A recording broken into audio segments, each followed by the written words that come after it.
Welcome back to another episode. We all believed there would be 10 episodes in the first season of Tulsa King, right? Dwight was discovered starting his own family, making sure he didn't make the same mistakes as in the past, and atoning for his sins. Dwight had to commit a couple more sins to pull that off. The ATF and FBI should be expressing their gratitude to Dwight Manfredi rather than locking him away. He put an end to a reign of terror that he and his people had been desperate to put an end to but had never been able to do. Stacy was helpless, but she had no qualms about putting the only person who would have never deceived her in the dock. Now, I kind of wish her wounds were worse. Is anyone with me? It is uncomfortable to support the evil people, but in this instance, they are the righteous ones. As nice as evil dudes can get, I suppose. Tulsa King Season 1 Episode 8 hinted at Dwight's original sin, and Happy Trails made it explicit. For a very long time, Chicky and Vince have been uncontrollable cretins. They surrounded one of their men in an empty home, handcuffed him to the radiator, and then misplaced the key. By the time Dwight came as requested by Armin, it appeared to be a comic act. There was a time when Armin respected and trusted Dwight, even though he was terrified to death to see him in Tulsa. Calling Dwight to that scene was a very risky move by Armin.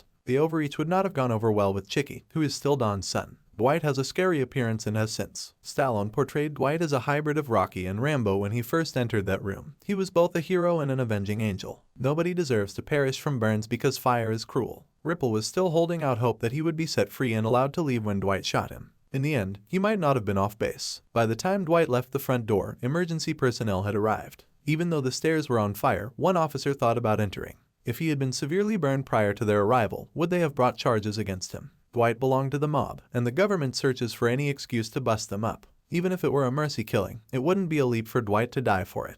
But over all those years in jail, it must have consumed him. Ripple was obviously terrified of the fire, but much more so of Dwight because he had his pistol pointed squarely at him. Dwight would have been plagued by enabling Ripple to die such a horrific end if he had waited and the fire had spread. All of it was done, presumably, to keep Chicky, Vince, and Pete safe. How wasteful, stupid fear. There is no turning back. You can only go forward to confront your anxieties and overcome them together. I was moved. The fact that Dwight was once again concerned about involving Tyson in his line of work was also quite emotional. He is aware enough of what he does to understand that it isn't ideal to bring an innocent into the world, especially when there are better choices available. Overall, Dwight was careful to include only those who were like-minded and had a comparable history. They may have served time in prison or merely evaded the law. According to all he had observed, Tyson was a good child who merely required guidance. According to Tyson, before he met Dwight, he was aimless and adrift and unable to concentrate. He wasn't quite alive, but he was still alive. Since that fateful encounter at the airport, everything has changed. Tyson had already been shot when all was said and done. It appeared to be a rite of passage. He had a female by his side and was dressed sharply 3 months later. Walter had to go. It wouldn't surprise me if Dwight wasn't able to convince any of his guys to join his side, including Goody, who was too afraid to leave their commander. The idiot who was shot between the eyes, the poor guy, would have made a terrific ally.